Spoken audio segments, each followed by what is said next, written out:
It's time to feel the rage. Welcome to Film Rage, where we talk movies in theaters, streaming, and classic films as well.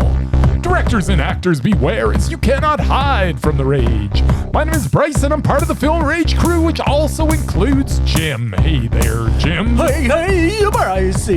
And we have the Murman. I am so excited. He wasn't here last week, but this week he's here and he's gonna bring it. I know he's gonna bring it like he never has before. Hey there, Merman. How you doing? Yo. Are you ready to Merman? I am so ready to Merman. So with the introductions out of the way, let's rage on. Well, thanks for all these mornings. If you love our independent podcast, please like, subscribe, share, and give us a 5-star rating on your listening platform, or support us and join the Film Rage community by joining our membership at buymeacoffee.com/FilmRageYYC. If you cannot commit to a membership, you can still dare us to see a terrible movie. And if it played in cinemas anywhere in the world, we'll watch it. Just like the one we're going to talk about later tonight, which must have played somewhere, maybe even in Italy. Maybe in Italy. I'd like to see proof. But yeah. Well, that's enough of that. Let's get to raging. Ooh.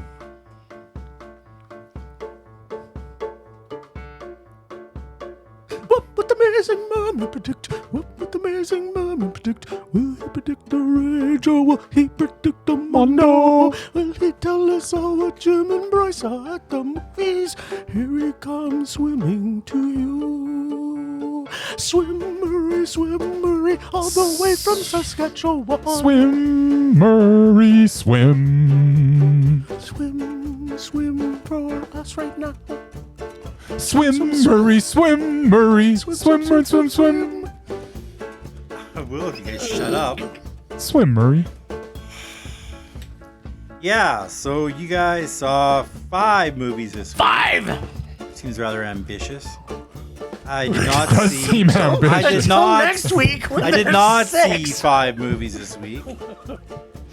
So yeah, in order, I've got Stream, which, looking at the trailer, was the only one of the 5 I actually wouldn't have minded seeing because it looked like it was fun. Oh. And it had Venus Flytrap in it. And who says it's not fun? Yeah, who says it's not fun? Maybe it is. I think because it's a gory, slasher, cheesy type movie, I don't think Bryce would give it a Mondo. Maybe a meh. I think Jim might have loved it. Isn't that up my alley? Maybe. I don't know. I don't know if it is or not. Oh. Then we got Blink Twice. Yeah, the Channing Tatums. Chatums. Jadams. Hey, you watched this one. I did. You watched it beside us, so you should have some Yes. idea of what we... Maybe. I maybe heard a few parts where you laughed. Maybe. Okay. I think Jim, just because he loves the Tatum so much, might have given it a meh, even though it probably didn't deserve it. I think Ooh. Bryce probably raged about it. Really? Yeah, Strange Darling, which Bryce and I saw like 3 years ago, It was a long time ago. and Jim saw this weekend. I don't know. It's, yeah, the fact that they were shooting stuff out of order, I didn't like much, but you guys might have better than me. But let's go double math for that one. All right. Between the Temples. An old lady getting a bat mitzvah, which I don't know if that even is a thing. It is. Apparently it is. I thought they had to be like 12 or 13 to do that. Apparently they don't. Yeah. Carol Kane is always funny. And you guys like that Schwartzman guy. Oh, what the hell? Double Mondo. Double Mondo. Okay. That is Going out bold. That is think? bold, You Murray. think? Bold. Super Bowl. And finally, The Crow. Super Bowl Version 2024. 19. Ooh, The For Crow. However many movies they made. The Crow. It's so dark. Yeah, it's a double rage. Brooding. It's just But it's got the best Skarsgard in But it. it's got Yeah, according to Billy. you, It's got Billy Bill. Skarsgard don't think that's enough to save it. with his doing his little pouty emo thing. And it's really bad tattoos.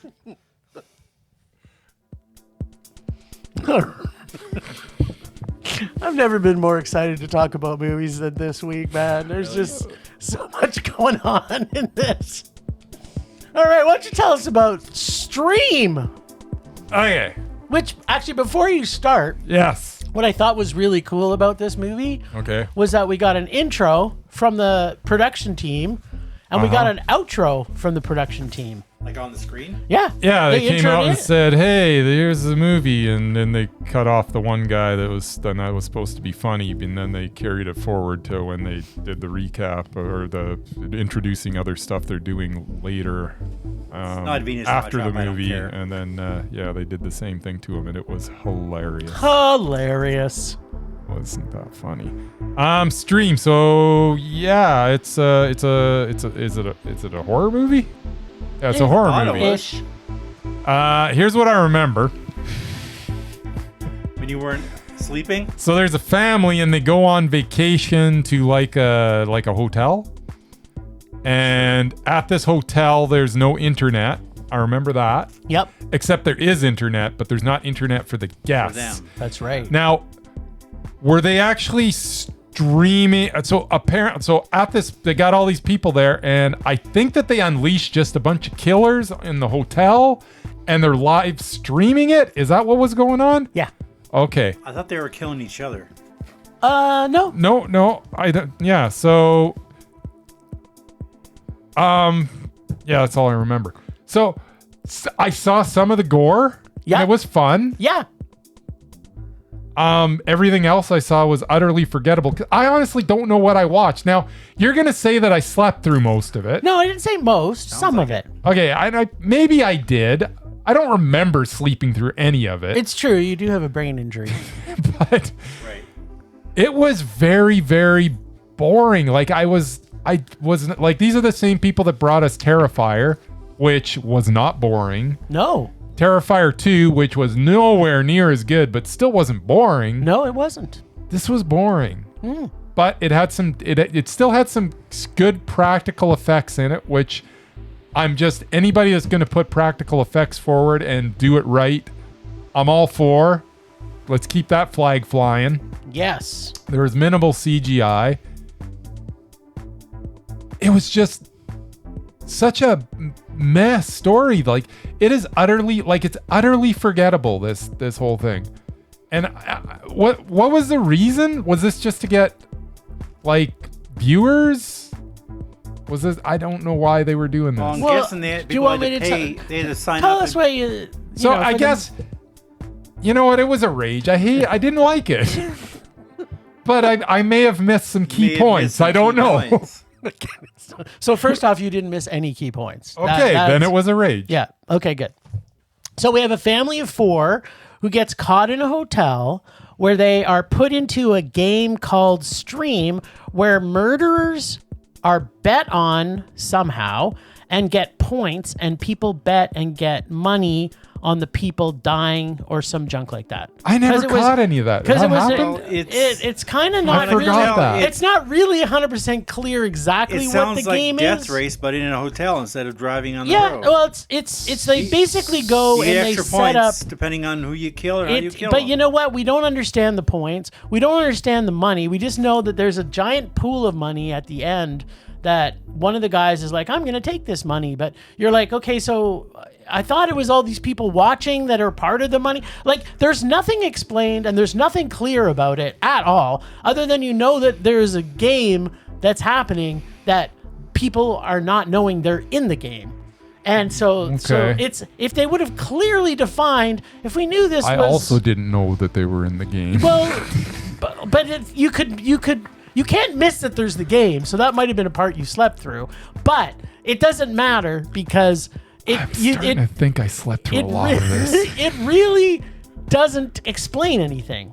So that's where it's like, you know what? There's something here about the game, but it's not clear. and you don't really understand, what's happening for the most part. Okay. The acting in this is completely horrible. It's so save bad. For the fabulous Jeffrey Combs. Yeah, he's always good. Who was he actually Dabney Coleman or John Cleese? He looked like Dabney Coleman to me. He looked like John Cleese to you. But Yeah. if John Cleese and Dabney Coleman had like a kid together, it would have been this. That's right. This is the new. So This was quite a look. Whatever the new iteration of Jeffrey we got, Yeah. he didn't seem his regular self, but damn, he was still the king of the creep crush Yeah. for old Jimbo here. The OG of all things motherfucking creepy. No one is more creepy and isn't at the top of my creep crush list than JC. Mm-hmm. What would JC do? That's what I like to. If you want to get creepy, you got to go JC. Yeah, Jeffrey Combs. Yeah. There's another JC out there that people ask. There is. They say the same thing too. Then Jeffrey Combs more important than Jeffrey Oh, Combs? absolutely not more important than Jeffrey Combs. Okay, good. Just so we're clear. JCVD. Yeah, there's also There's JC. also JCVD. There's a few JCs There is. apparently. Who's also That's the one pretty I thought. important. He's also pretty important. So, plus, we get a fun cameo from Tony Todd. We get a I fantastic saw that. appearance by Dee Wallace. Saw that. The film is not really original in any way, and the dialogue is terrible.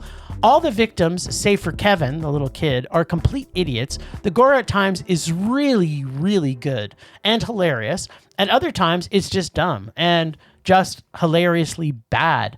You can see some Art the Clown influences in some of the kills. Like, I'm not sure if you remember seeing some of those. Because the killers, when they would be trying to kill people, they would be kind of doing some dances or doing some Art the Clown looks. How many kills were there? Because I saw maybe 2. I don't know. There was probably... Well, everybody... Well, here's Maybe a spoiler. 2. Everybody dies except a couple. A few. I'll say a few. So there was a bunch of killers, like 4 of those, Yeah. and then a bunch of people that were staying in the hotel. So wait- there's probably 10 to 12 kills. Okay, I think I saw 2, but I did see right after a lot of them because I'd hear your reaction and I'd kind of wake up. And then I'm like, well, what are you reacting to? Nothing's going on. Because it already had happened. Yeah. So Yeah, so all in all, there you have it. I had fun watching it, not because this was a great film in any way. Like, this movie's terrible, but because I laughed a lot at it Right. and loved seeing JC back in his fabulousness.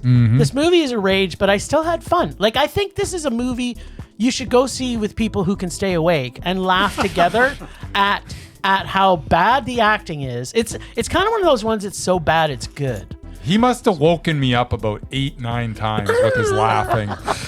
Oh no! It was There was some really funny stuff. So I feel guilty giving it a rage because the movie. I don't know. Is it a rage because I enjoyed I mean, enjoy you watching it. enjoyed it. The movie itself is bad though, but I had so much fun watching Then it. it's, I don't think it's a rage. Okay, I'm gonna Ginger. give it a meh. I'm Now gonna how- change it to a meh because I did laugh a lot. Like, there was a lot of funny things in here. Mine's mostly a rage because you just kept on waking me up. I was trying to sleep. I've already seen 4 movies this weekend. I can't. I got through the first 20 minutes like you wouldn't believe. And Oh then- yeah, and you then- were solid. I was But sharp as a tack. The first but 20 then- minutes of this was the worst brain 20 injury minutes kicked in in the after movie. Then I continued to just doze off, and he kept on waking me up with. Well, the first 20 reactions. minutes are terrible, and the actors in this, like, they're truly terrible. Yeah, it's not. The acting's awful. Except for the stars that they have in it. The 3 that I listed. Dee Wallace is always great. Dee Wallace Yeah. is fantastic in this. JC is Yeah, basically Jeffrey like Combs is JC. great, yeah. And Tony Todd, even though Tony he's in there for like He's barely in there. 35 to 45 seconds. Yeah, that's the thing. It's the best 45 seconds. He's just in there right at the end, right? Yeah. Okay, then I That's it. didn't So miss any Tony did Todd.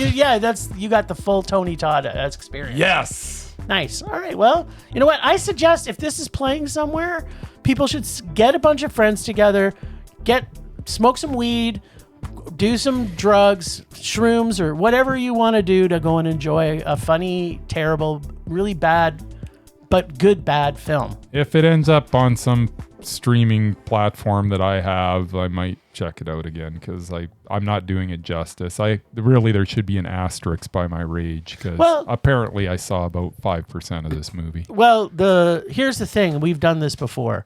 From what you saw, you can only give it what you saw. And then, because I now also have to go back and update some ones that I fell asleep with that I had given, like Guillermo del Toro's last film, because I finally went back and rewatched the whole movie. And it is a Mondo. So Pinocchio?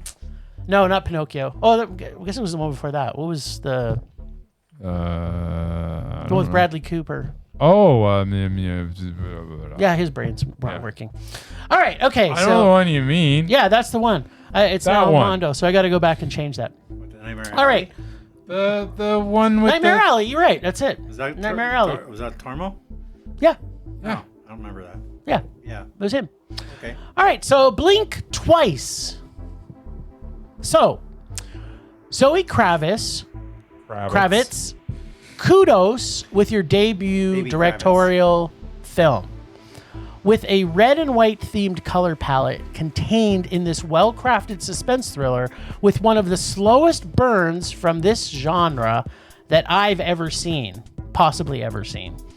It has a great cast of characters, so well put together and so well defined, where Geena Davis may have played the best character she has ever played, but there's more on that later. Mm-hmm. The story is kind of in the vein of, say, Jordan Peele's Get Out. That's what I read. Yeah, and had you feeling that in this, there is a bigger story here. But what ultimately is the question? That is the question. Oh. And as the story unfolds, the story just keeps getting further down a rabbit hole, or maybe a red rabbit hole, with little rabbit droppings all through the film, where unlike some stories with many Lord of the Ring endings, this only has a couple.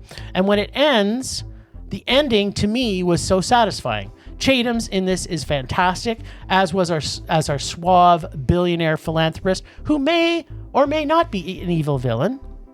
Naomi Ackie is also amazing as our heroine, but in fact, everyone in this was amazing, especially, and we'll talk about who, but Maria Elena Olivares, who actually plays the character titled Snake as her Lady? credit. Her name is Badass Maid. Nice. I just thought Yes, she was that Crazy is her Snake actual. That is her actual name in this movie. Like, if you're gonna put someone like that and you're gonna call her Badass Maid, every time she was on screen, I had a total maid boner. She was amazing. She was amazing. The last quarter of this is so worth the wait as we went through with this slow burn. At times, I did feel that the story did need some prodding a bit, but it did slump in the middle. But throughout the film, there is small moments of levity that, for me, it cracked me up through the entire dryness that's happening through the middle. I was laughing at stuff that I didn't think you guys were seeing. I found parts of this. It was like, as it was getting drier and drier, there would be little things that would put in that would make me laugh. I was having a great time. Inclusive of this is because of the large cast of strong and well-loved actors, not seen by many of us in films that we probably haven't seen in a while, like Aaliyah Shawkat playing Jess, Simon Rex playing Cody, Haley Joel Osment playing Tom, Kyle MacLachlan, the Kyle MacLachlan, also of the Creep Crush fame, as Rich, but still not quite as great as what we got from Geena Davis, as every single time she puts her toe onto the screen, she steals it from whoever she is, and is basically, no one is left in her wake. She made me either laugh or cringe or want to scream, "Let's fucking go!" through this whole movie. Oh yeah.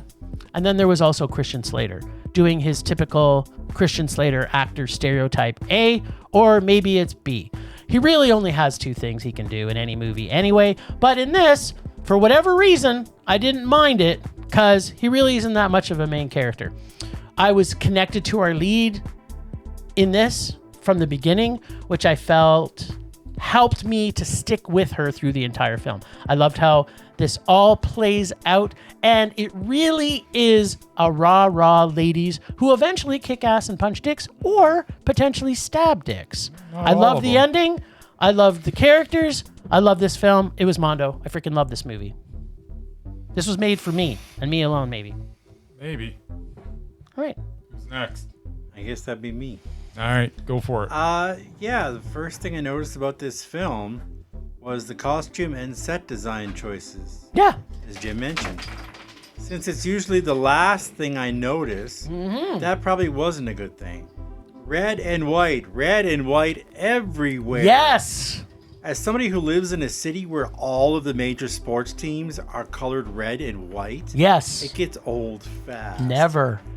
In this movie, everybody wears white all the time. It's a white party, Murray. There's an all-white room at the museum with red tables. The mansion is all red. All the drinks have raspberries in them. You get the point. Yeah. Guess what else is red? Fake blood, which there was a lot of near the end. All over all those white clothes. Aside from the Tatums, the supporting cast was outstanding. Gina Davis, Haley Joel Osment, Christian Slater, Kyle MacLachlan, and the other ones that you mentioned. Every one of these quirky characters was fun to watch. Some of the younger party members were annoying, so it was no big loss when they eventually died. For me, the first 30 minutes and last 20 minutes of the film were decent, especially some of the creative kills and bloody carnage. As with most films, it dragged in the middle and became a little predictable. To Miss Kravitz's credit, the story definitely took a dark and disturbing twist. Yes. Not enough to make it great, but a decent, man. All right. Yeah, it was meh. Okay then. Here's why it was meh. All right. Because I didn't understand some stuff. That's awesome. That's why I usually give things Mondos. I'm just trying to figure out how, and I don't want to dish out spoilers, but apparently stuff has happened repeatedly in this movie. And when these people go back to their regular lives, how do they not know that something has happened? Whether it's interaction with people that are like, why have you been gone so long? Or what? Like, I don't understand how that is a thing. I also don't understand the science behind snake venom. Yes. Just absolutely bringing you out of whatever this other drug It was a is. specific kind of snake that only lives on that island. Yeah, I got that. They told us that. Yeah, I understand that. I don't buy the science. It's just, and How is that even a barrier? It's like a just science fiction horror movie. It's so It's like silly. saying, I don't believe that aliens exist. it's the same Oh, maybe that's science. why you don't like aliens. It's the same probably. It's the same science where they spray perfume on you and you forget. Yeah. It's the same science. And maybe that's it. Like the silliness of that, because it seems to be, taking itself seriously, It is. but its setup is so silly. So I don't know. It wasn't terrible, but yeah, it was meh. There was some stuff that was funny. There was some stuff. I'm not sure how much of a. Come on, you've got to talk about Gina Davis, though. Oh, Gina Davis was very good in it. Yeah. What are you talking about? She- She was the best Gina Davis has ever been. Really? Yeah. Like, tell me a movie where Gina Davis stepped on screen, no matter who she's up against, and and you went, because if she's more mesmerizing than Jeff Goldblum, then there's a whole story around that. But let's talk about the fact, not that I don't like Gina Davis. I like Gina Davis. I like Gina Davis. I do. I like but her I've never seen a movie with her in it. And she's not like one of the major stars. No. But every time she came on screen, I could not look away. everything she was doing in the background, everything she was doing That's with what she where was saying. that's actually where she excelled, is when she was actually not in Yes! the foreground She- saying anything, just her in the background. And this is an example of a movie where, and probably to Zoe Kravitz's credit, everybody was all in on this, and Yeah. even the people, like we watched a movie recently where the people in the background, you could see them all rolling their eyes, the Badlands or whatever. It's Borderlands. Borderlands, yeah, where they're like, "What am I doing in this movie?" And you could see the looks on their faces in the background when they don't have a line. They're just like, "What am I doing here?" In this one, everybody was all in on this. Yeah. Especially Gina Davis, who Oh. if you just sat there and watched her and just didn't even focus on anything that was being said, just watch her, what she's doing behind them sometimes. That is worth the price of It's so admission good. to see an IMAX. But it's still just a meh. All 'Cause right, I well. was just like, I don't know. I loved it. I loved the science. I loved the ending. I thought the ending science. was perfect. I love it when snakes can do stuff. Snakes are cool. And you never know what's in a certain poison in a snake. Yeah, You never I'm know. sorry. Snake venom's not bringing you. Like, I don't know. Whatever that was. They needed to come up with something. There's a lot of snakes that you have never been bitten by, so Yeah. you don't know. Yeah. It's You've never true. been to that island. I've never been to that island. That's right. Or have you? It is. Oh. Well played. Just saying. I don't even know what you're talking about. Probably not. Well, there's a lot of rapiness in this movie. There is. A lot of rapiness Spoiler in this alert, movie. yes. Yeah, there is a lot of rapiness, which makes the ladies who kick ass and punch dicks and stab dicks I guess makes even it more satisfying, rewarding but at the end, which, But you know. again, it took a really dark turn. Like, Yeah. it started off a nice, friendly weekend of people partying and stuff. I'm like, oh, that is Surprise! This No, isn't a it's not happy. what's happening This at isn't a all. happy movie. You know what the other problem I had Okay, let's have it. is I didn't buy the friendship between the two that ended up Oh, being really? the The final friends? two. Yeah. Oh, the final two, yeah. the final That was a bit of a The quick survivor babe. That was a quick, like, they were just like, they became very tight very quickly. But they were all- I mean- for two that were like not liking each other at all. But you know what? scenes earlier. That's also. I guess, but what's going to unite you more than what they Then you went through? then you and find out you're finding being out- molested yeah. by a bunch of creepy dudes. I still, there was just, I don't know. It was okay. It's not what- I loved it. Yeah, I All know right, you well, why don't we talk about Strange, darling? Apparently, I'm up. You are. Noticed that. Yeah, man. Yeah. Well, Jim was off on his vacay. Bryce and I went to a special cuff screening for pass holders and staff and etc. And it was Strange Darling, which opened later that week, also at the same theater. Yeah, it was an interesting movie. Basically, well, according to this, nothing is what it seems when a twisted one-night stand spirals into a serial killer's vicious murder spree. I don't know if that really describes it, but yeah, there's two main people in this, and you don't know which one's the killer because they're both creepy as hell. And they have these weird sex games in the hotel. They tie each other up and they do just terrible things to, which Strangle stuff. I was very uncomfortable with that whole thing. Really? And yeah, I also Such a didn't. prude. I also didn't like the whole telling the story out of order. It's like, you know, they have like what 6 or 7 chapters, and they start with fucking chapter 2, then they go to chapter 6, and They come back started to with 1, chapter 3. whatever. Yeah, but they don't go in order. Like, I don't like non-linear stuff. That's true. You I don't. just don't. I like the story to make sense. You don't like nonlinear at all. It didn't make sense for half the movie. Like, I didn't know what the hell was going on. Having said that, I didn't mind the ending where you finally discover what, you know, which one of them actually is. It is, but yeah, I mean, they don't even have real names. Like, they have names in the movie, but on the list of the cast, one is called the Lady, the other one's called the Demon. Doesn't even give him a name, but he's got one in the movie. But anyway, yeah, I don't know. Yeah, it was okay. I mean, it was a cuff thing, so not all their stuff. I mean, most of the people that went to it with us, they really enjoyed it. I wasn't one of them, but it was okay. So yeah, it was a meh. All right. Okay. Yeah. I agree with Murray. Really?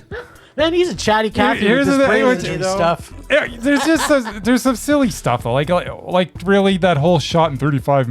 It was shot in 35 millimeter, which looks amazing. Oh, and it was shot by Giovanni And it was Ribisi. just shot by Giovanni Ribisi as the director of photography. And he should absolutely be commended. Yep. Although the fact that it opens up with a title card that tells you that it was shot in 35 millimeter was kind of like super lame. Like, Can you not let the movie speak for itself? You have to go, oh, by the way, just notice how beautiful this movie's gonna be because we shot it on 35 mil. Just piss off. Like, I don't need you to sit there and spoon feed me crap. Yeah, but that's us. Bunch of wieners. We would have known that, but other people don't. So the blood, the stunts, the chase scene, which I hate chase scenes, but it all looked so damn good, and that's all Giovanni Ribisi. Willa Fitzgerald is quite convincing as both hunter and prey. It's a movie that felt it was much more clever than it actually was. It's a meh. all right. Okay, so I'm gonna maybe repeat a little bit of what you guys said. Stylistically, this film is shot brilliantly.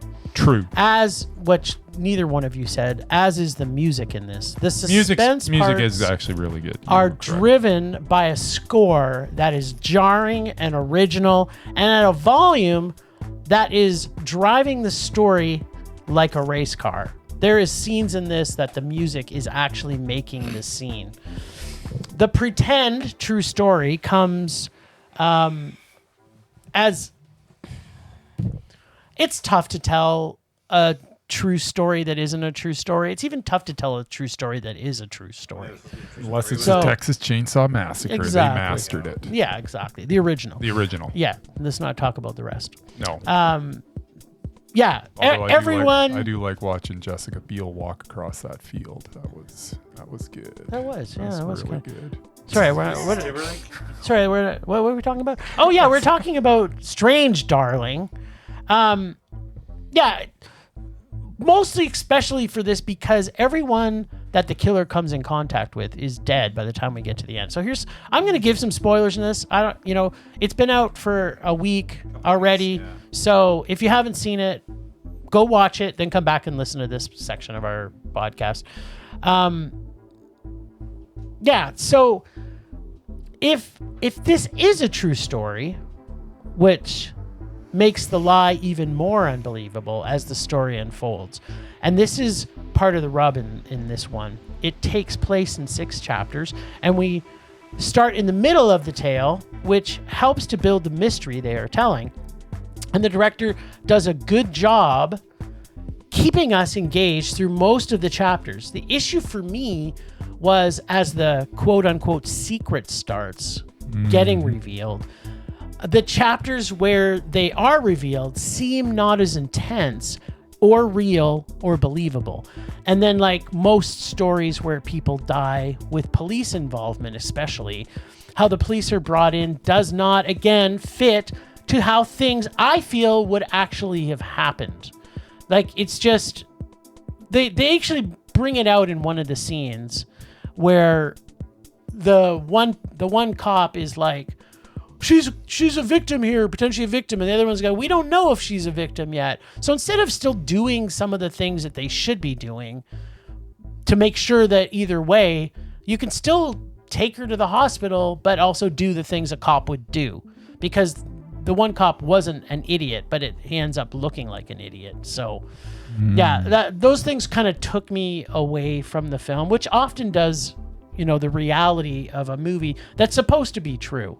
Because especially if it's a true story and they say, whoa, we interviewed people. Well, who did you fucking interview? Because everybody's dead. So there's no way you could have put the movie together based on this when there's nobody left alive to interview to get you the story that you just created. So it's like, is this like the secret that you're letting us in on?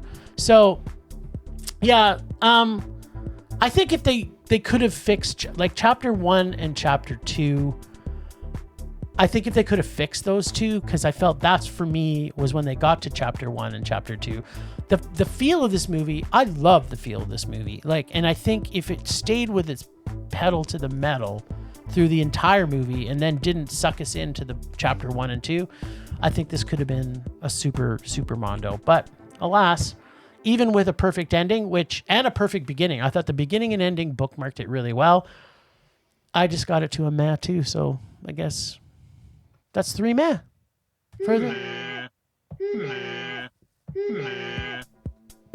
We have to unpack the music though. The music in this was so good. It was set in what, the 70s? Yeah. Oh no, it takes place in wasn't. 2016. I think. Yeah. They just had a lot of really old songs. Yeah. I thought it was 2019. It's wasn't recent. that recent. Yeah, no, Yeah. it's recent. Yeah, it takes place recently. That's pretty sure that's what it is.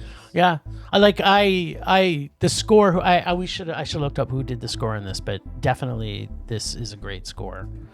And the scene near the end where it slowly fades to gray tones. Not sure if you picked that up. Yeah, I did. Yeah, that was brilliant. I thought that was. I was awake through this whole thing, Jim. Okay, Oh. I wasn't there with you, so I wasn't sure. And you missed the end. Because No, we didn't miss anything. our good friend who put on the movie Yeah. said to the whole audience, stay for the end. There's a short film at the end. So we did. We sat through all the credits. Well, plus he gave me a ride home. Yeah, So. I wish I didn't. Should have And left when- right after the credits when ended. the credits came up, or when the credits were done, this movie came up and it had Top Gun soundtrack. Da-da-da-da-da-da. And a guy on a motorbike. And I'm like, is this Top Gun 3? No, it was a marriage proposal from a guy who was in the audience, a guy I don't recognize, That's who awesome. was proposing to his girlfriend who was in the audience with Oh, him so they proposed at the event? Yeah. via this video. That's awesome. Shot this video. It was like a movie It trailer. was a movie trailer. It's kinda but too it was bad. At And it the was end at of the the end, movie. and will you marry me? And then But yeah, it's that like, was after oh. the movie. So yeah, we That's stayed. so So then Stayed. I threw up a little in my mouth and we left. What happens if she would have snuck out early? That's a good. That would have been question. unfortunate. Or she was in the bathroom or something. Would it have been? Anyway, Maybe for him. Yeah, so that was the extra treat that we got. That's There you go. that's awesome. So yes. Okay, can we also talk about Ed Begley Jr.?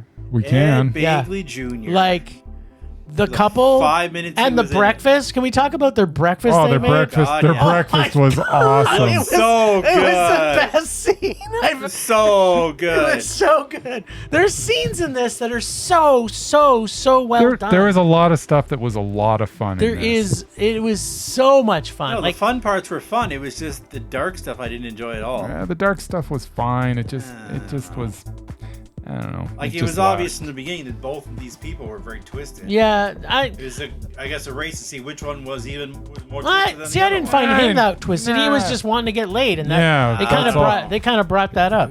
Yeah, she was steering the ship as far as that stuff. Oh went. yeah, she was teasing him along. The thing that's that maybe I didn't do a good enough job pointing it out, but don't try and make this out to be a true story. Like, don't make it a Blair Witch type thing. That's this is like a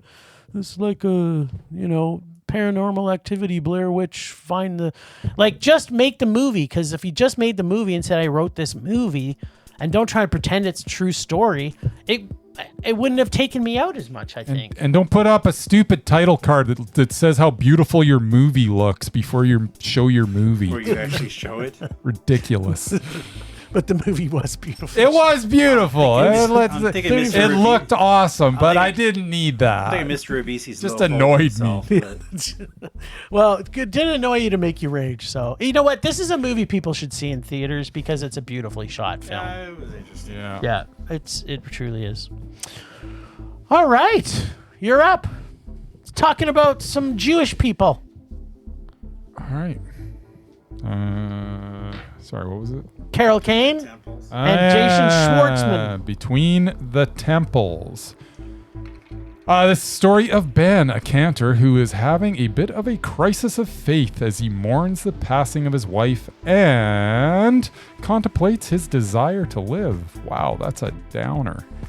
He has moved back in with his two mothers, played by Carolyn Aaron and Dahlia de Leon. We see how bad things have gotten for our young Ben. Not that young, I guess. from the start of the film, as he lies down in the street, and when an 18-wheeler stops just short of ending him, he begs him to keep going. Alas, the truck driver does not keep going. So then we got to a little longer film than we would have had. Yeah, thank God.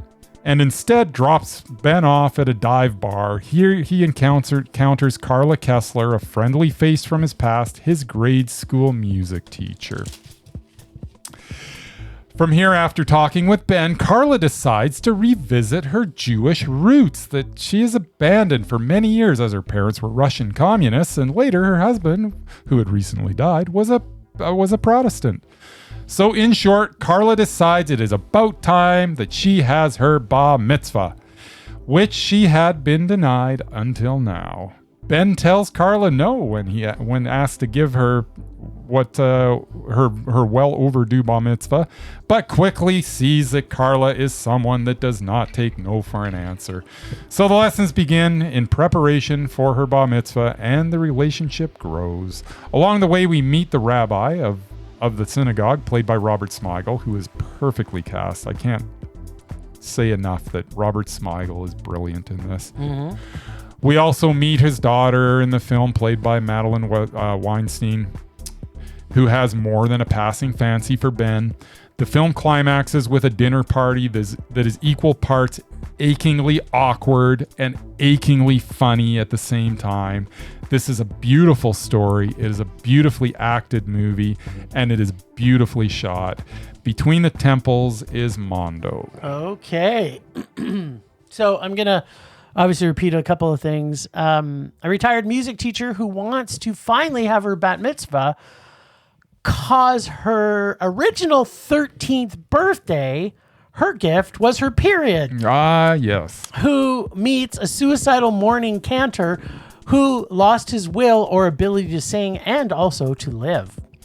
These two unwitting people lead this cast of exceptional Jewish actors in one of the funnest and funniest rom-coms that pokes fun at religion, and yet at the same time also holds the Jewish religion at the heart of this story in a very respectful way. Yep. Carol Kane and Jason Schwartzman are both hilarious and brilliant through this entire film. And although it's got a bit of a Harold and Maude type love story, but not really. It doesn't. It's almost like Past Lives, though, right? Yeah, it's like Past Lives. It's kind of like Past Lives now that you mention it. But where in some movies with big age differences, it can come off kind of creepy. In this, you grow to love these two unwitting lovebirds and embrace not only their love, but also this film, which is full of heart and humor and a ton of Jewishness. I freaking loved this movie. It's so Jewish. Like super Jewish. If anything, I want to be Jewish now. I want to want my bar mitzvah. You're not going to get a bat mitzvah. You're going to get a bar mitzvah. Yeah. That's what I said. I don't know. You had this accent going on. You were like, bat and bar was the same pronunciation to you. Bat mitzvah. Bat mitzvah. Bat mitzvah and bar mitzvah. Yeah, that's better. I was saying bat mitzvah in my review, and then I said bar mitzvah. Blurring it together with your mental illness. It's like you couldn't pronounce that. But I mean, there's anyway. This is a Mondo. I freaking love this movie. That's a double Mondo there for you, Murray. By the way. Yeah. Mondo.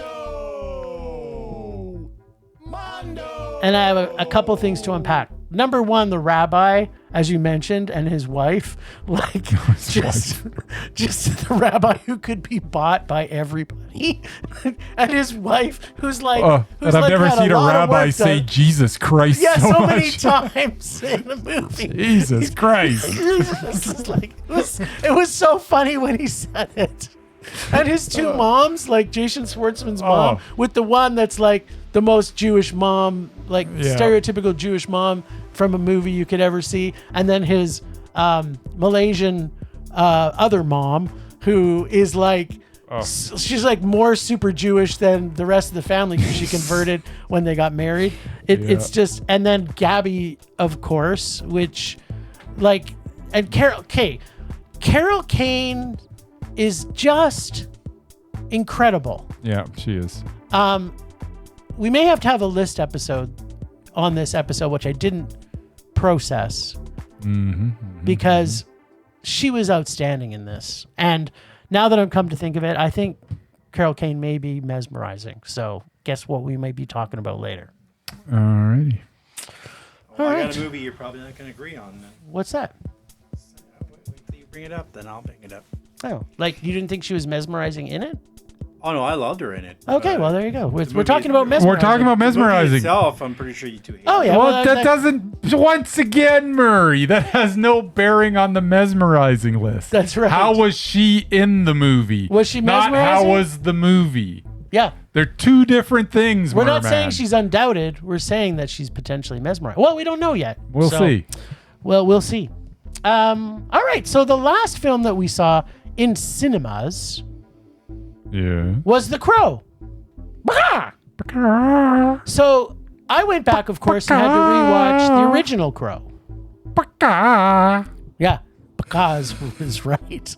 So, this may be an unpopular thing to say because apparently everybody on social media and in the universe, even one of our favorite directors, who I will not talk about on this podcast, loves the original Crow. In rewatching it, that movie is all style and soundtrack, but the story itself is disjointed. The story makes no sense. It's simple and not interesting whatsoever.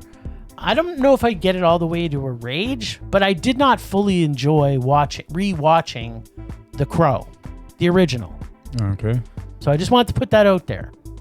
Duly noted. Well, what's your thoughts on the original Crow that you remember? I remember it being awful. There you go. So I we're remember the actor died I halfway remember- in the middle of making it. I remember. That's all I remember. I remember hating it, but I also saw it when I was probably, I don't know, whenever it came out. Yeah. And I chose not to ever see it again because why would I? Well, it might end up going into my dare bag then, just to make Oh. sure, because I kind of now want to know what you thought. Excellent. So the new Crow, The new Crow.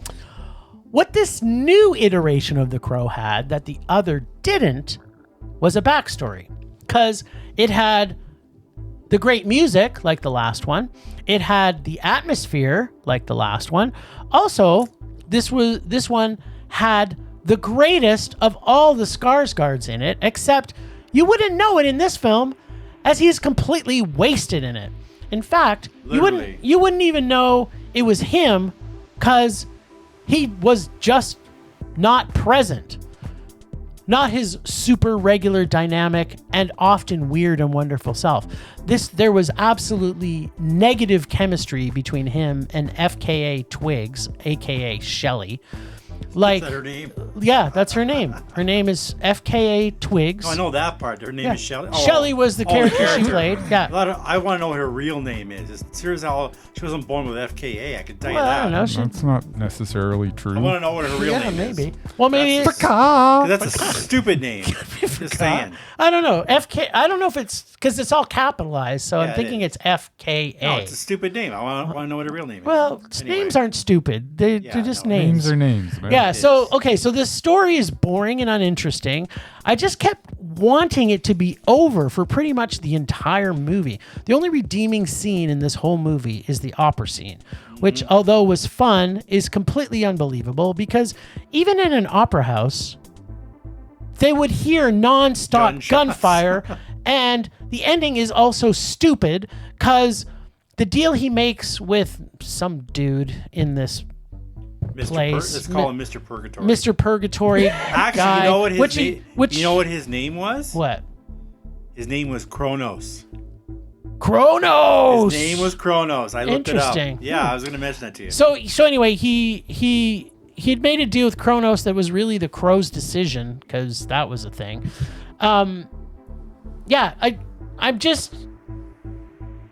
I'm baffled. Mm. This wasn't a good movie. No. I hated it. It was a rage. This was terrible. You don't say. I just everything about it was annoying. And I love, my love of Billy Boy, Billy Bob. Yeah. He's my Skarsgard. I know he is. And he was just not present through this whole movie.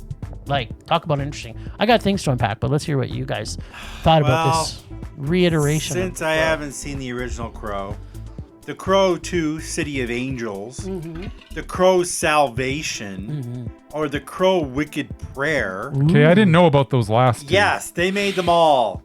I have nothing to compare this film to. I don't think those last two had theatrical It release. doesn't matter. They're still Crow They movies. still exist. I also haven't read the comics, so I really didn't get the plot of this film.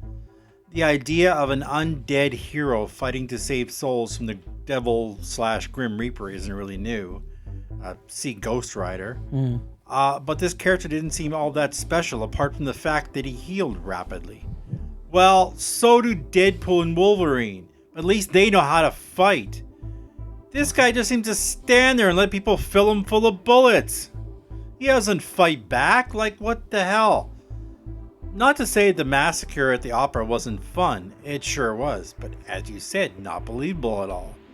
Like, they fire 100 rounds of bullets, and even in the middle of a busy opera, somebody would have heard the shots, because everything I've heard, real gunfire is loud. Yeah. From everything I've heard about the original, this Eric Draven, if it's the same name character, was a grungier, tattoo-covered, drug addict version of the original character. I mean, you can never go wrong casting a Skarsgard in that kind of a role. I just didn't enjoy it that much. So yeah, it was a rage. It sucked. Bing, bing. All right, Bracey Poo. Let's see what I got. Some stuff written down here. The Crow. Yes. Rage? First act was boring and unconvincing. Yes. Second act was an ultraviolet good time. I didn't mind it. It was meh. What? What? Are you kidding me? Let me just check my notes again. Okay. First act, boring and unconvincing. Got it. Yeah. Second act was ultraviolet good time. Yeah, it was meh. And you wrote 2 sentences and you liked it What? that much. What? Wow. Let me just check again. Maybe No, I missed something. You First- definitely missed something. Are you First sure you didn't act fall was- asleep for half of it? No, I watched the whole Yeah, thing. I can't believe he didn't fall First asleep. act I think was- his brain injury was affecting First him. act was boring and unconvincing. Yeah, no, Yeah, I was that's checked. totally Box true. checked, yeah. And second act was an ultraviolet good time. No, it was meh. 100% it was meh. Ugh. Yeah, okay. Yeah, I don't get that at all. I don't either. Like, Well, I'll tell you why. Because the first act was boring and unconvincing, but the Yes. second act was an ultraviolet good time. Yes, as there I've was, heard. yeah, the scene at the opera house was good, It was meh. but it was But also that wasn't stupid. the end. That was like the Yeah, last, then there was a bunch like of other a bunch of crap terrible after that. stuff that well, happens. the first half was awful. If it ended at the The opera second half, scene, it was that's all right. fine. I liked it. But it meh. didn't. So let me just be clear. There was I a final understand that. showdown So with the you rich like- old guy. Remember like- that I watched this with a brain injury as well, though. I'm still baffled because what I'm most baffled about Like the is- brain injury was pretty fresh when I watched this Yes. one. Okay. So because did you like the ending of this? No. Okay, the Then how could it ending be a in this mess? movie The ending was is enough. stupid. You go back into Bryce history, Yeah. History 101 or 201. Yeah, that was Bryce where he pre-brain loves injury, though. He loves like 90% of a movie, and, And then there's the 30 last- seconds he doesn't and the- like, he gives it a rage. And this Yeah, but ending this- of this movie was so awful. This is brain terrible. injury, Bryce, now. terrible. I've turned over a new leaf. My brain doesn't work like Don't it you used blame to. your dog on this. He's not to blame for He this. headbutted me really hard. Yeah, well. Right in the temple. Oh my god. He knocked- Okay, well, He smushed my brain against my skull. I had Now my thoughts are all jumbled. I had things to unpack. Like, I don't know anything about like to you, Maria. I never read the comic of this, Me neither. so I don't even know maybe the people like these Bill movies. Skarsgard was all because pouty in this too. It was annoying. He wasn't. He was He was uninterested. dead. He was terrible. Oh, yeah, and yeah, he's in rehab, meets this girl Yeah, it made no sense. And like they escape together, and like 2 weeks later, they both get killed. They're all lovey-dovey. And he's like ready to die. I didn't buy for the her. romance either. Yeah, exactly. I didn't buy any of it. Unconvincing. It's terrible. Why It wasn't was it a terrible. rage? But there was a. But I liked the ultraviolet second act, so it was meh. It wasn't a full second act of Ultraviolet. It was a lot. It was like 15 minutes. It was like 15 minutes. Yeah. It was Of a pre- it was- 2-hour It movie. was pretty well done, though. So just so we're clear, your brain injury caused you to like 15 minutes of a movie. And then to not forget the last change- 20 I minutes. remember Forget it the being last longer 20 than that. I thought it was about like a half an hour. Yeah. You know what? Yeah. The problem is there was like 20 minutes after that, which totally sucked. Plus, Yeah. plus Danny Houston was in it. Well, there you go. That makes. I mean, the bad guy in like every superhero movie I've ever seen. He's always Yeah. good. I like Danny Houston. There you go. That's. Who doesn't that- like Danny Houston? I don't. That's kind of. What? Never did. That's not right, Murray. It is right. I don't like him. Oh, that makes me so sad. Do you like Whatevs. Danny Houston? Who doesn't? Yes. Oh, so- Exactly, except for Murray. Except in this movie, apparently. I used to love Bill Skarsgard in every single movie he's There been you in, go. There you go. except this movie. It's like Yeah. It wasn't great. No, it It wasn't. wasn't at even all. good. it was Not even terrible. close. It was pretty not good, but there's enough there to make it meh. Oh my god! All right, okay. I liked it better than I remember liking the first one. Well, we're gonna find out about that at some point in the future too. You don't. All right. Well, I guess say. that's it for this week. We had 5 films. We made it through. Yeah. Now for the second half of our podcast. Second half of our podcast. Well, you're not gonna like my thing then, because it's What? gonna be twice we as gotta- long we gotta- as we just did. Is We it gotta- like? we gotta Is it like speed top? this up. You're not. You can't it ain't read gonna all happen. of those. You can't. I am It's all about posted. to. No, Yes, Murray. I'm going to. Murray, Just- it's on their website. You No, I'm don't not. need to read them all. I'm not. Okay, good. But it's not short. Okay. So, you know. Whoa, what's Today was the going official launch of the Calgary International Film Festival lineup. on? Oh. And Yep. 2/3 of Film Rage were there to represent. That's right. Oh yeah, that was today, wasn't Yeah. it? Yes, media it was. launch, Well, yeah. the 1/3 I should have just weren't. left work You and should've. went. Yeah, should have quit. Now, there are 100 feature films and 100 short films. I'm just going to skim over some highlights. And Murray's gonna read all of I'm them. gonna read all of them. No, don't in do that. order. I have a list. First up is the opening gala at the Jack Singer.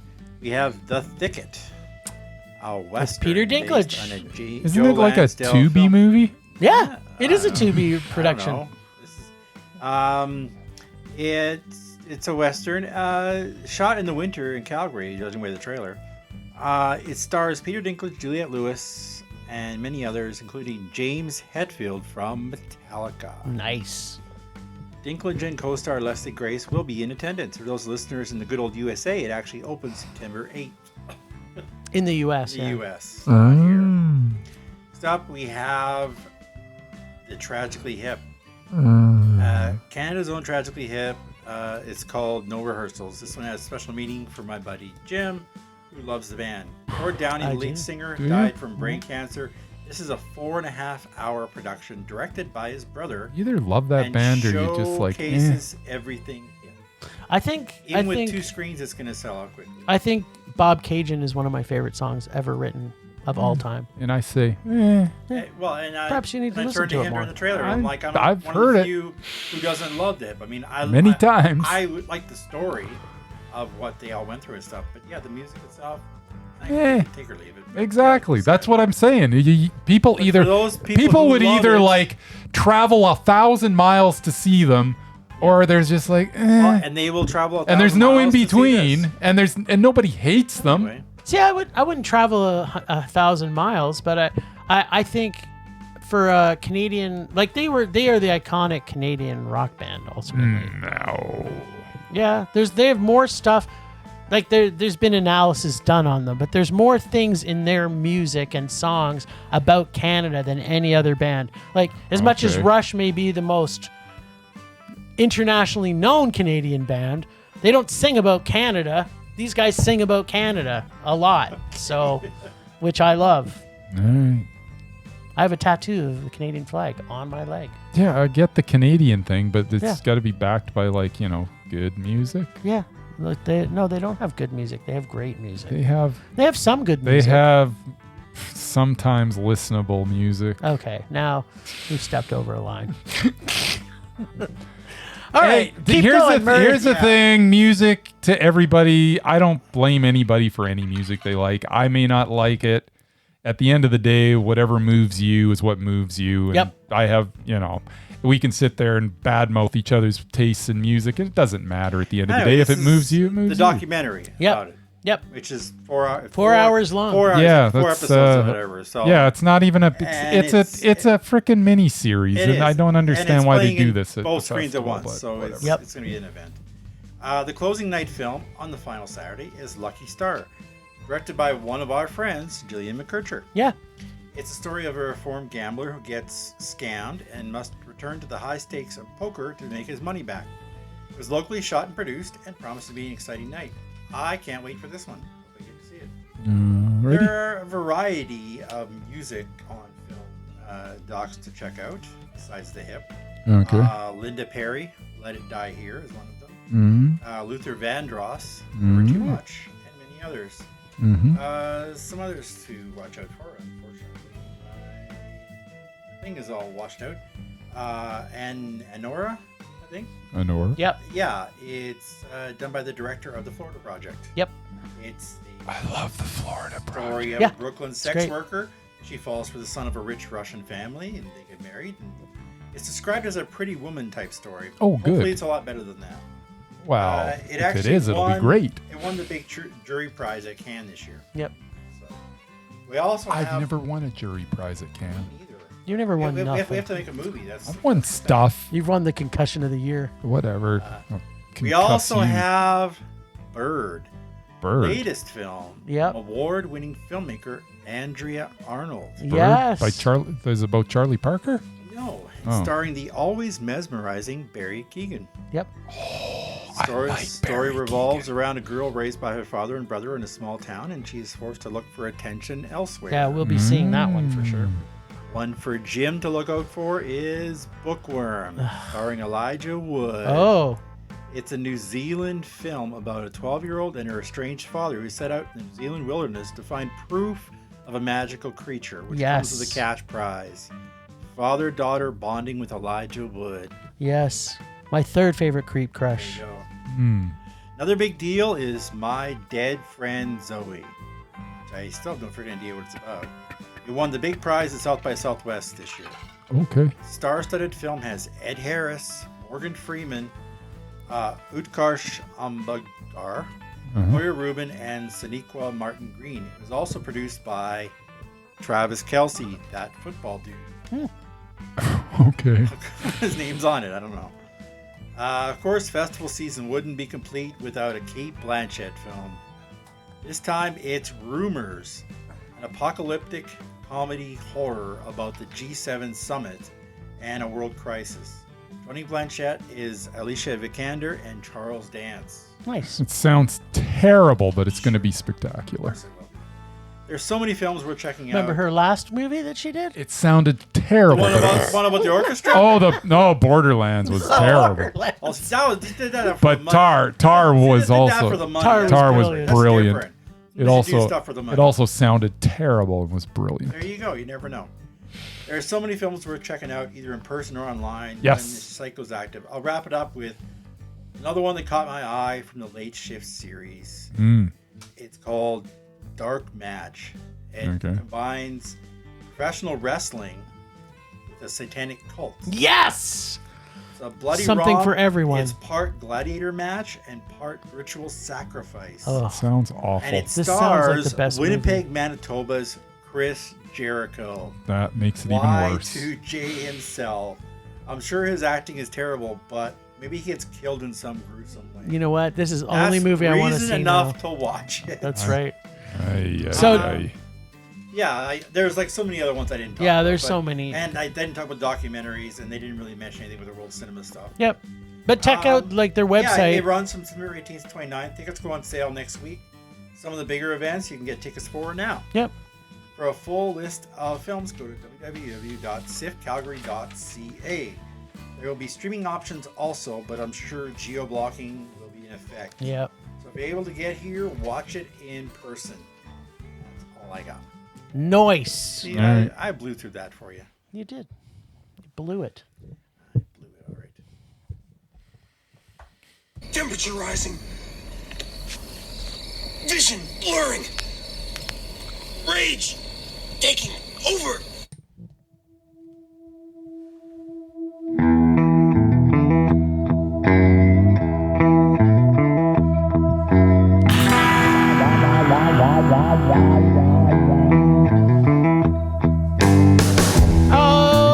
Okay, my rage this week has been percolating for probably the last 5 years, and I know I've probably talked a little bit about this, but my rage this week is fucking Blumhouse. Yep. And in particular, the trailer Speak No Evil. And the amount of time that I've seen this fucking trailer, and all of their trailers, they just completely destroy every single movie that they put out. And then on top of that, when the movie finally comes out and you see it, not only do you know the whole movie because the trailer has basically spilled it all out, but then the movie's not as good as the trailer. And this trailer's not even that good. And it's got one of my favorite actors in it, and I'm still pissed. This Blumhouse, just fuck off already. I can't stand you anymore. Like, just everything you do is destroyed by awfulness. I never liked and the trailers... It's the trailers. Their trailers are all... They're just spoiled. They're just awful. Make a really good trailer where we don't know what's going to happen. They could have designed the trailer for Speak No Evil and had it look really cool. But instead, we already know the whole movie. Mm-hmm. So, yeah, I'm not looking forward to that movie. I'm not looking forward to seeing any Blumhouse movie ever again. Ugh, I'm sick of them. That's it. That's my rage.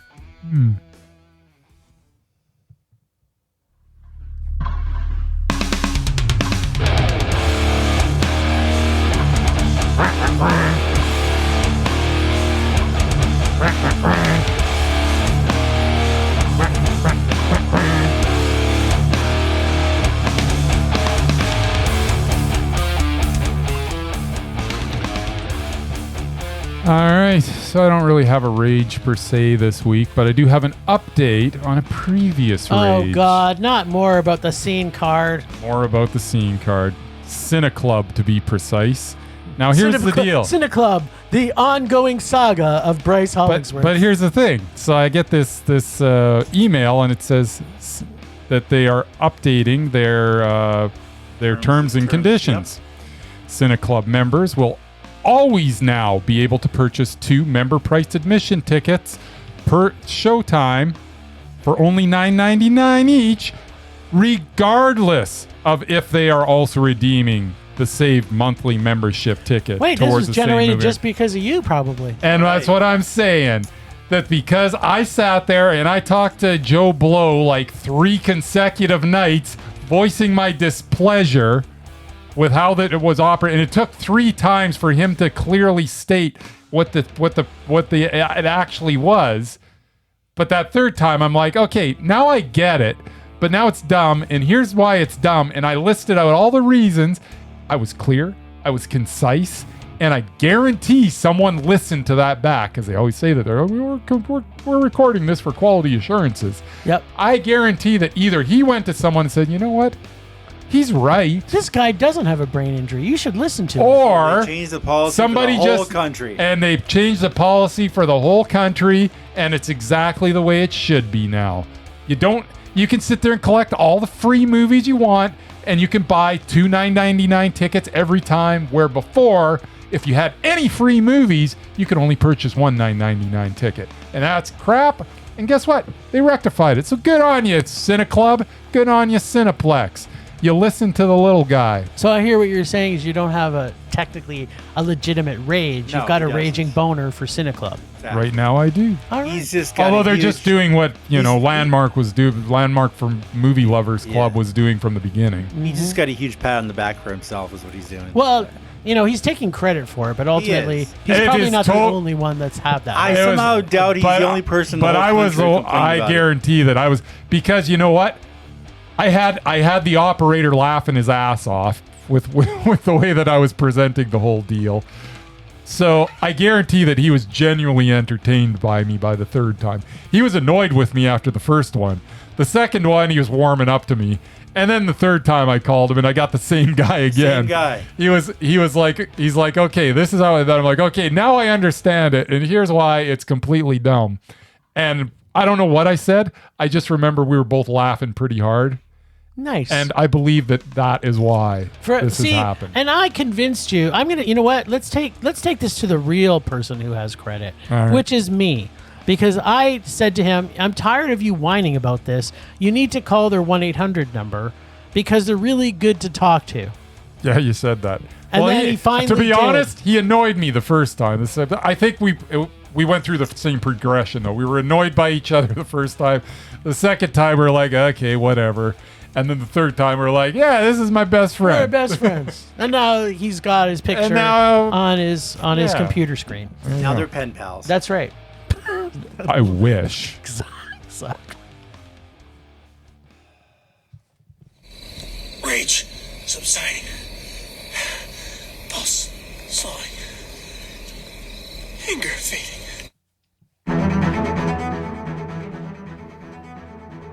Last time on Rage or Dare, the kids went playing in the garden of earthly mess from our listeners' dare bag. Here they pulled the Italian film Alibi Perfetto, also known as Circle of Fear in English, even though it would seem Alibi Perfetto would translate pretty directly to Perfect Alibi. This week, Bryce can choose to rage or dare, or Casey. Don't forget about your good old God of Rage, boys. It's not good for your health. Where were we? Oh yes. Mamma mia, here we go again. Let's pasta around this Italian thriller and see if this pizza Italian cinema is as delicious as champagne gelato or if it's more like unbrined olives. FYI, that's gross, by the way. In fact, all olives are gross. Anyone else feeling hungry? When Jim starts to sigh like there's no pizza pie, that's a big meh. When Bryce starts to whine like he's had too much wine, that's a big meh. All right. Alibi Perfetto. Alibi Perfetto. Well, you're going to start, but I whatever. I'm going to start because I watched the movie, most of it. So, but here, I didn't here's the thing. I'm starting to watch the movie, and it seems to be about these gangsters Yeah. originally. Like a drug deal. But then all of a sudden it becomes about this serial killer. But the gangsters are still involved, but I don't think they have anything to do with the serial killer. Like, I don't even know, because I didn't. Maybe it all gets tied together at the end. I don't know. Because I will say that I tried to watch it on 3 separate occasions. And I got through about 45 minutes the first time and fell asleep. And it was awful. And there was nothing going. Like, it was just.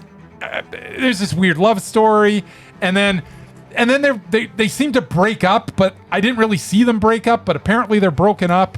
But then she has him drive her to meet this other guy. Date. But then you get to the date and then they're still together sitting at a table. I don't know what happened to the other guy. Like, nothing makes sense in this movie. Like, nothing. And there seems, as I say, it seemed to be about this gangster, and the Burt Young is like the big cheese, I guess. But then it's about this serial killer, and does this get tied together at the end? Because the second time I started it from where I ended, and I only got through about 5 minutes, and I fell asleep again. And then the third time I started it again from where I ended, and I got through about 5 minutes, and I fell asleep. So then I just gave up because I obviously can't get past the 50-minute mark of this movie. I tried, Jim. I tried really hard. So I'm going to need your help.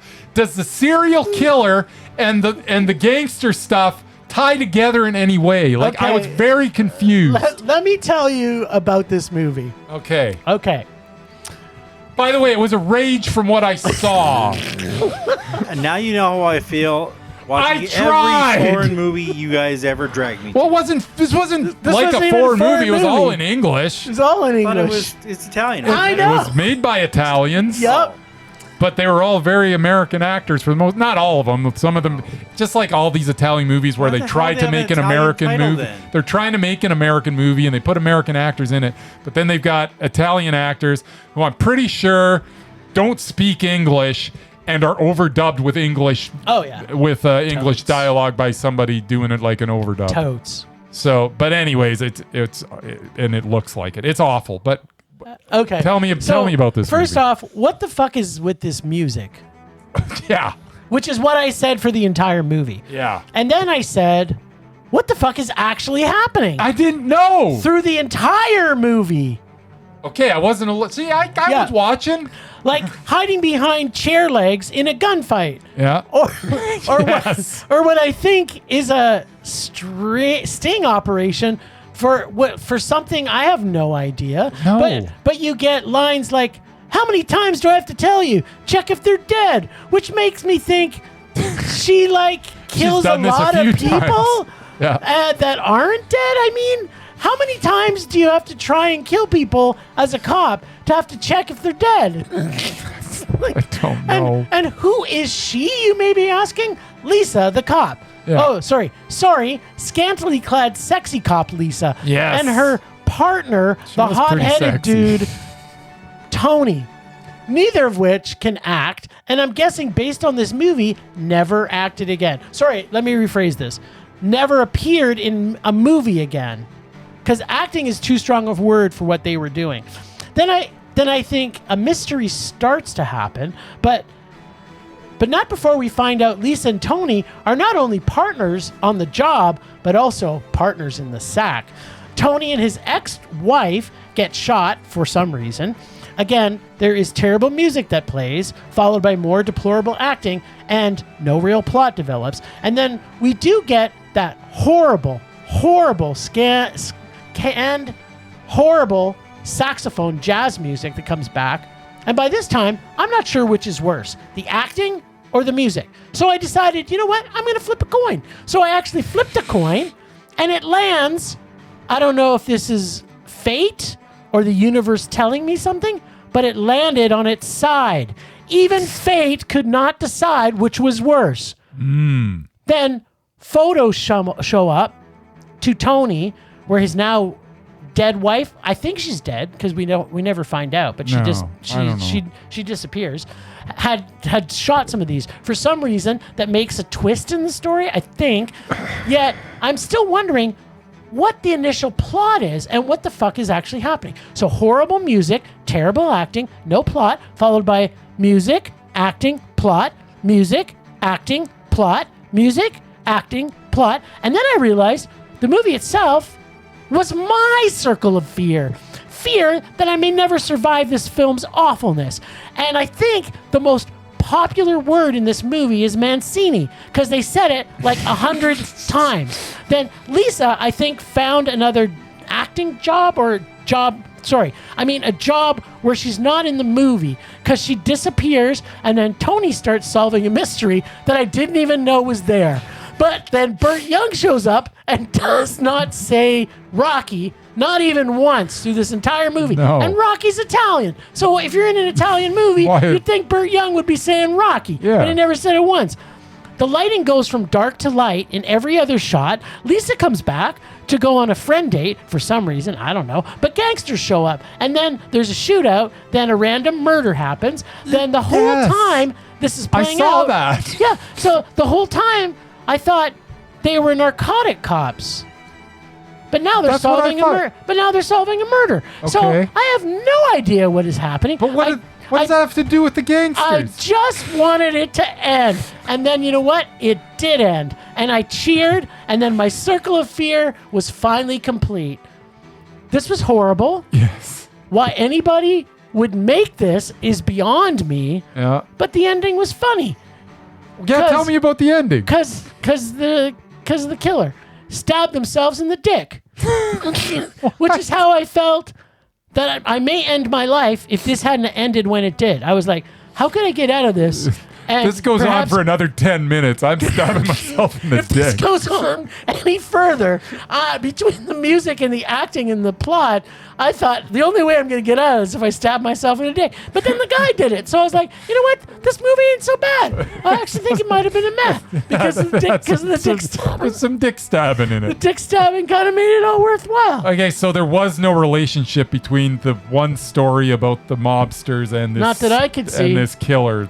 No, not that I could see. Okay, because I was very, very confused, and I kept on thinking that I must have missed something, but I didn't. You know what? Here's the thing. I don't know.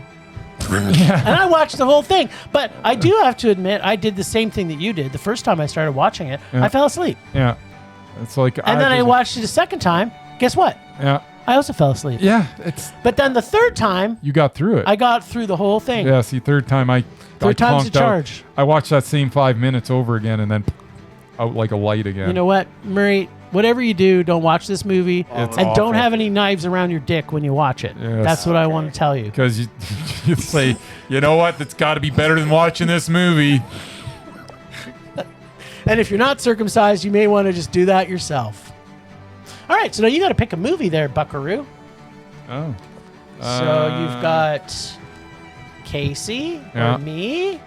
Or I haven't added The Crow, the original, in this bag yet. All right. So it might be safe to pull from me again, but you know. So I can pull through anybody's bag? Yeah, sure, why not? Like, it's a party.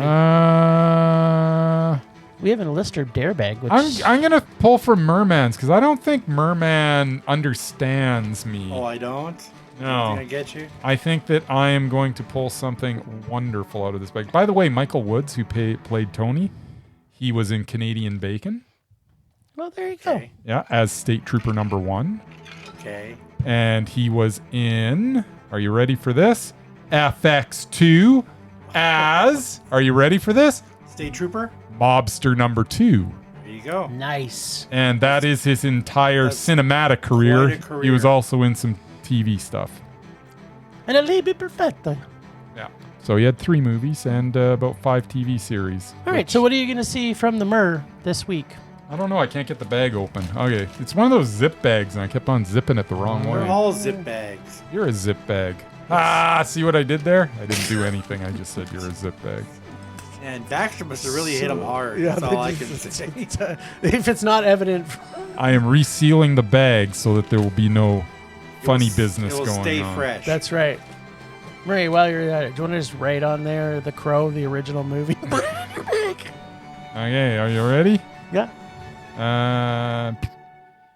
Sabotage from 2014. Sabotage. Sounds good. What is it?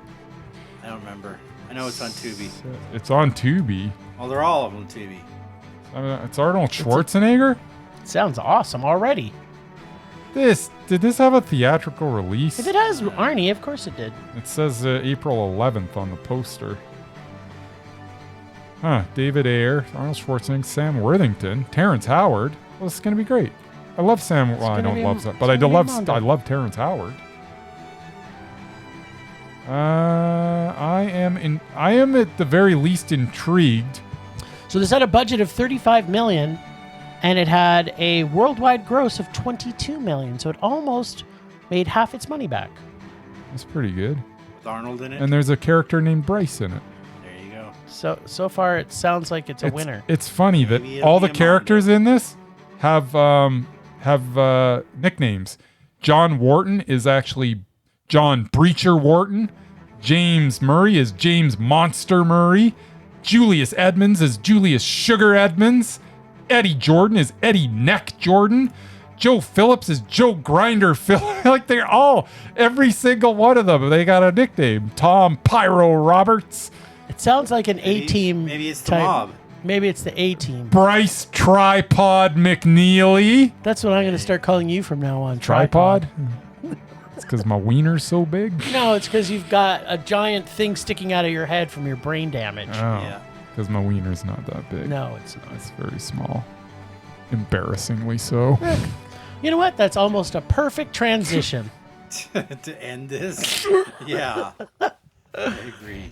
Oh, thanks, Ragers, for listening. Thanks to the extended Film Rage family, who you can find in our show notes. Thanks to Casey, the God of Rage, from the Nerdy Photographer. Welcome back, Casey. We missed you, buddy.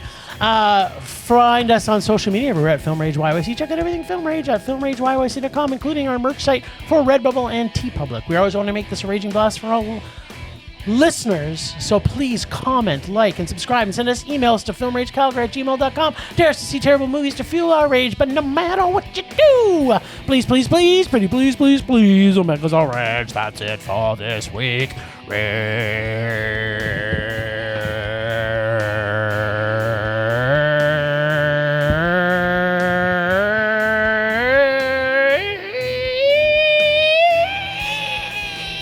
John. Rage on!